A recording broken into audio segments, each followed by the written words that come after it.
Hey everybody, so in this video I'm going to talk about performance etiquette part 1, how to enter and leave the stage.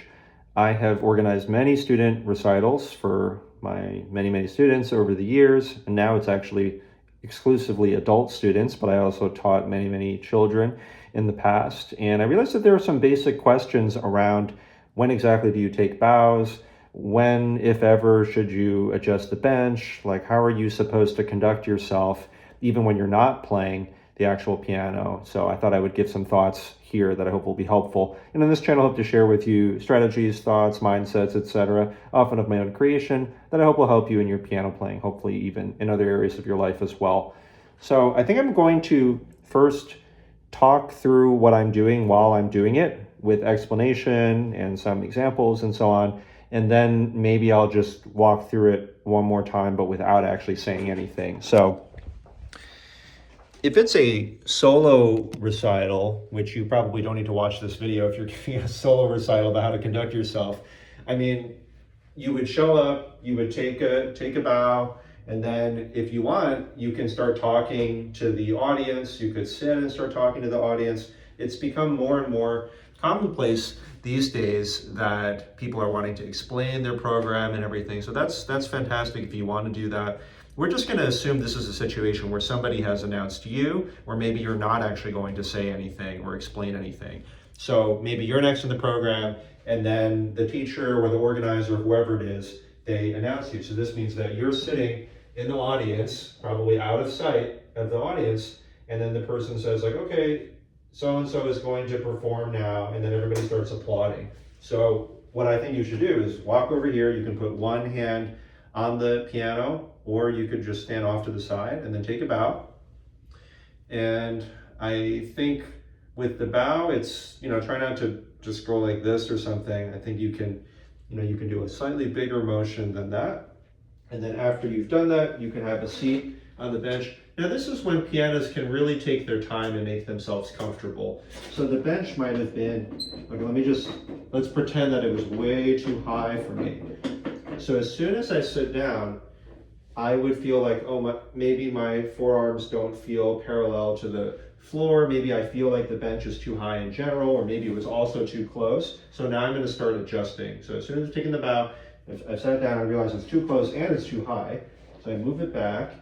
And then I usually adjust the bench like this. The audience is over here, right? You guys are the audience. Some people, they will go like this and they'll start adjusting. Other people, they may even kneel down a bit behind here and adjust. But it's just kind of bad form to face your back to the audience. So I think I would just do one of those things. Sometimes you might not be able to tell which direction the bench is going. So for instance, if I turn this a whole bunch of times, I can see that it is in fact going up. So don't get anxious, just take your time, figure out okay, that's going up. Right? Eventually, you'll probably be able to see which direction it's going. So now I know I can turn in the opposite direction. Most benches that you perform on, they'll be roughly like this. You can either turn one knob or both knobs. Okay, so, and again, usually I would just be like this. I probably wouldn't look at the audience. Okay, this feels okay. I'm sitting in the front half of the bench. I feel like my forearms are roughly parallel with the floor and roughly knuckles to fallboard here. I feel I can shift around easily. The bench and me, I'm roughly centered at middle C, and often the logo of the piano is here. So this might seem silly, but okay, my right foot's on the right pedal and my left foot's, near the left pedal, or whatever, I make sure that my feet are where they're supposed to be. My hands are where they're supposed to be. I'm steadying myself. I'm then telling myself whatever thoughts I think would be most helpful to me before I start. That's like a topic for a whole different video, I think. And then, of course, I would then literally play my piece. Okay, so let's say I finished playing the piece. And then once I finish the piece, try not to just go like this. Or just stand up right away, unless you've ended an extremely dramatic piece. So let's assume it's a normal piece. And if it's a slow piece, I would take my hands and foot off slowly. Hands and feet off, either foot or feet, depending on how many feet you used, I guess. Take your hands and foot off slowly. put your hands in your lap, and then you can stand and take a bow. If it's a dramatic piece, you can take your hands off quickly. The important thing is that it be sudden if it's a fast or dramatic piece. So you might just put your hands in your lap and then not move. You might freeze in the air like this. Excuse me. Or you might freeze right here. And then after you've frozen for like a few seconds, then you can move. So I think it's important, whether it's a slow or a fast piece, after you've taken your hands off, you're sitting there for a second, then you just sit there maybe for about 3 seconds or so, and then the performance is over. Then you can stand and take a bow. Okay? And then you would walk off the stage. So, I'm sorry, I don't know why I'm coughing during this video. Anyway, so let me just do it all again, but let me set this up first. I'm just going to pretend I'm actually going to perform, and obviously I'll just play like a tiny little snippet, and that will show you how I would conduct myself. I think I should mention briefly also, if I'm playing more than one piece, after I take my hands off, I pause there for a few seconds, then I would be then allowed to move around, adjust the bench again before starting my second piece. So maybe I'll perform 2 pieces for you guys, although they won't be real pieces. Okay, so I'm gonna go off the screen. Okay, let's say somebody announces, okay, David's going to play these 2 pieces, except really there'll be snippets from these pieces. Okay, and then everybody's applauding, and then I'll walk up while everybody's applauding.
And then usually everybody hopefully would be applauding after I finish performing the piece there. So it's just like a bunch of little things, but the bow before and after, it's always out of respect for the audience. We're there to share the music with them. I mean, I guess you can have a different musical philosophy, but at least I'm there to share the music with them.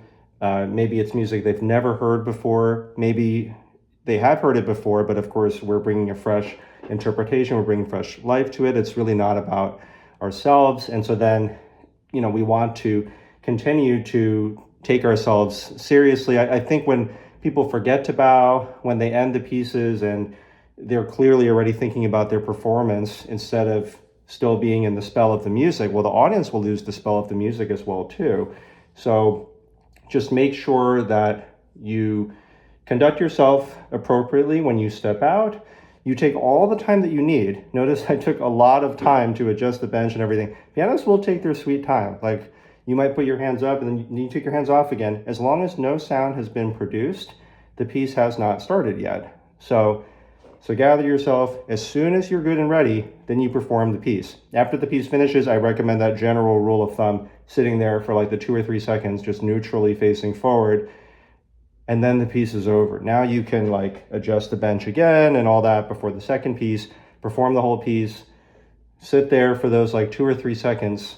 So then we're still in the spell of the piece instead of ego getting immediately involved.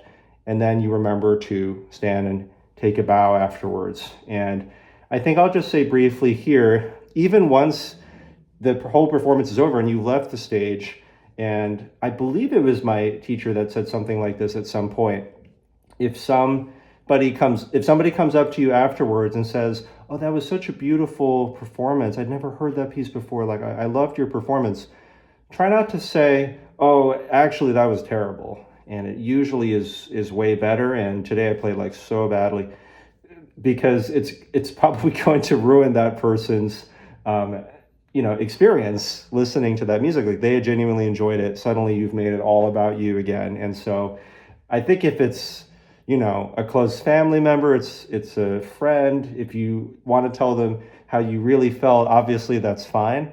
I think for people we don't know as well, for people that were just there to enjoy the music, and they really enjoyed your artistry, they really enjoyed their evening or whatever it was, it's a bit more gracious to say something like, "Oh, yes, it's a beautiful piece of music. I'm so glad that you enjoyed it."